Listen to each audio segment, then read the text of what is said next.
Hi friends, hi అండి. Welcome back to our channel. నేను మీ అనూషని. అందరూ బాగుండాలి, అందరూ ఆరోగ్యంగా ఉండాలని కోరుకుంటున్నాను. ఈరోజు ఏంటా గంగానమ్మ తల్లి చూపిస్తున్నాను అనుకుంటున్నారా?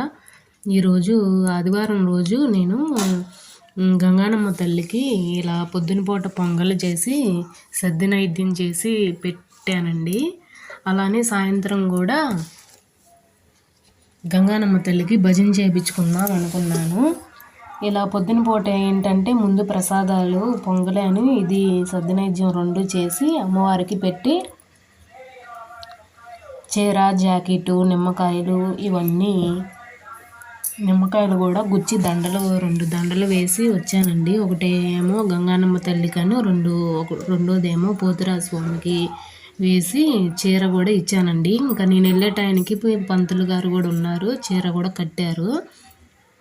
ఇంక ఈ ప్రసాదాలు ఇంకా ఆకులు కాయలు అన్నీ సర్దుకొని పొద్దున పూట పూజ అది చేసుకొని ఇంక ఇవన్నీ తీసుకొని వెళ్ళానండి. ఇంకా సాయంత్రం వచ్చేసి ప్రసాదాలు భజన చేద్దామని అనుకున్నాను. ఇంట్లో అయితే ఎవరు లేరులేండి, మా పాప కూడా కాలేజీకి వెళ్ళింది. ఇంకా నేను ఒక్కదాన్నే చేసుకున్నాను. ఇంకా ఇవన్నీ రెడీ చేసుకొని అన్నీ సర్దుకొని వెళ్ళేసరికి కొంచెం టైం 11 ఆ టైం అయిపోయింది. ఇంకా అక్కడ పూజ చేసుకొని అమ్మవారికి పూలు అన్నీ పెట్టేసి అవన్నీ చీర అన్నీ ఇచ్చేసి నేను ఇంకా ఇంటికి వచ్చేసరికి 12 దాటింది. ఇంకా ఇక్కడ ఇంటి దగ్గర కూడా అన్ని ప్రసాదాలు ఆ పొద్దున పూటయే పనిచేశాను. ఇంకా సాయంత్రం వచ్చేసరికి గంగానమ్మ గుళ్ళో ప్రతి ఆదివారం భజన చేస్తారండి. ఇంకా భజన చేసే వాళ్ళకే ఈ అమ్మవారికి ప్రసాదాలు ఇవి చేసుకున్న తర్వాత ఇంకా భజన వాళ్ళు మొత్తానికి ప్రసాదాలు ఇవి పంచిపెడతాము. భజనకు కూడా ప్రతి ఆదివారం నేను కూడా వెళ్తూ ఉంటాను. ఇప్పుడు కొంచెం కుదరక వెళ్ళట్లేదు. ఇంకా సాయంత్రం ప్రసాదం అయితే గుగ్గిళ్ళు, నిమ్మకాయ పులిహోర, రవ్వ కేసరి చేసామండి. గుగ్గిళ్ళు పులిహోర ఇవి నేనే చేశాను. రవ్వ కేసరి వచ్చేసరికి కొంచెం ఎక్కువ క్వాంటిటీ నాకు కుదరదు అని చెప్పేసి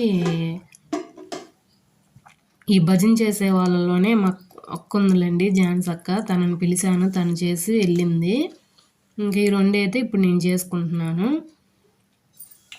కొంచెం క్వాంటిటీ ఎక్కువ అనుకోండి, మళ్ళీ అందరు తినేది ప్రసాదం పేర్లు పెడుతూ ఉంటారు అని చెప్పేసి తనని పిలిచాను. చాలా బాగా చేసింది. ప్రసాదాలన్నీ కూడా పొద్దున బాగున్నాయి, ఇప్పుడు కూడా చాలా బాగున్నాయండి. ఇంకా గుగ్గిళ్ళు తాలింపు పెట్టేస్తున్నాను. ఇంక ఇవన్నీ ఒక గిన్నెల్లోకి సర్దేసుకొని ఇంకా సాయంత్రం 8 ఆ టైంకి స్టార్ట్ అయిద్దండి. పొద్దున పూట ఏమైందంటే పూలు అవి తీసుకోలేదండి. మా వారు అదే రోజు ప్రోగ్రామ్స్కి వెళ్ళడం వల్ల పూలు అవి తెచ్చేవాళ్ళు కూడా లేరు. ఇంకా నిమ్మకాయలు అవి అయితే ముందు రోజు నైట్ తెప్పించేసుకున్నాను ఊళ్ళోనే. కాకపోతే నేను ముందుగానే ప్రిపేర్ ఏమీ అవ్వలేదండి. అప్పుడప్పుడు అనుకున్నాను, మేమిద్దరం ఉండటం వల్ల ఎప్పుడు అనుకున్నా కుదరట్లేదు అనమాట ఇలా చేసి పెట్టడం.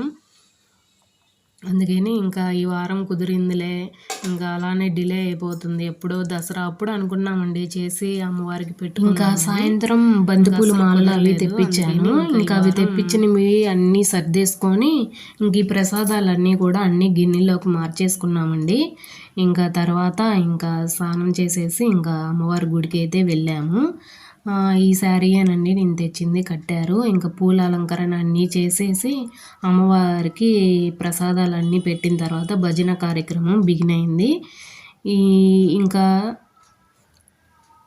భజన అనేది అయిపోయిన తర్వాత ప్రసాదాలు అందరికీ పంచిపెట్టామండి. ఇదేనండి ఈ రోజుకి వీడియో చూస్తున్న వాళ్ళు ప్రతి ఒక్కరు లైక్ చేయండి, షేర్ చేయండి, ఛానల్ని సబ్స్క్రైబ్ చేసుకోండి. Thank you for watching. మరొక మంచి వీడియోతో మీ ముందుకు వస్తాను. Thank you.